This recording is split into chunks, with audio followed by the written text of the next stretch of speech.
2 நாளா வேலை பெண்டு நிமிந்துருச்சு. அதுவும் இன்னைக்கு சனிக்கிழமை வேறையா, சரியான வேலை.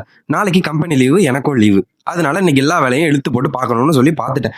ஏன்னா இன்னைக்கு நான் எல்லா வேலையும் முடிச்சிட்டேன்னா அங்கிட்டு மண்டே, டியூஸ்டே, வெட்னஸ்டேன்னு சொல்லிட்டு ஒரு 3 நாள் எனக்கு வேலை ரொம்பவே கம்மியா இருக்கும். அப்படி நான் சனிக்கிழமை இன்னைக்கு எல்லா வேலையும் இழுத்து போட்டு பார்க்கலனா அங்கிட்டு 3 நாள் எனக்கு பெண்டு திரும்ப நிமிந்துரும். அதனால ஒரு நாள் நம்ம கஷ்டப்படுறதுல பிரச்சனை இல்லைன்னு சொல்லிட்டு நானே எல்லா வேலையும் இழுத்து போட்டு பார்த்துடுறது.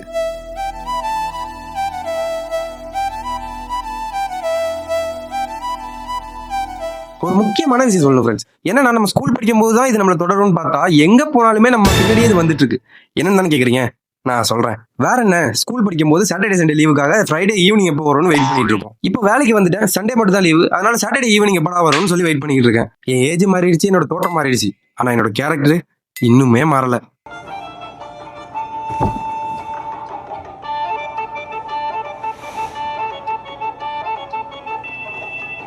இவ்வளவு கஷ்டப்பட்டு வந்த அந்த சண்டே காலையில எந்திரிக்கிறது தான் தெரியும். ஈவினிங் எப்படியாவது, சன்செட் எப்படியாவது, நம்ம எப்படி தூங்குறோங்கிறது சுத்தமா தெரியாது. புல்லட் ட்ரெயின் மாதிரி சொயின்னு போயிடும். நாளைக்கு சண்டேனால ஸ்பெஷலாவே போகும். ஸோ வரப்போட வீடியோவும் ஸ்பெஷலா இருக்கும். அதனால நம்ம சேனலை சப்ஸ்கிரைப் பண்ணிட்டு ஃபாலோ பண்ணிக்கோங்க.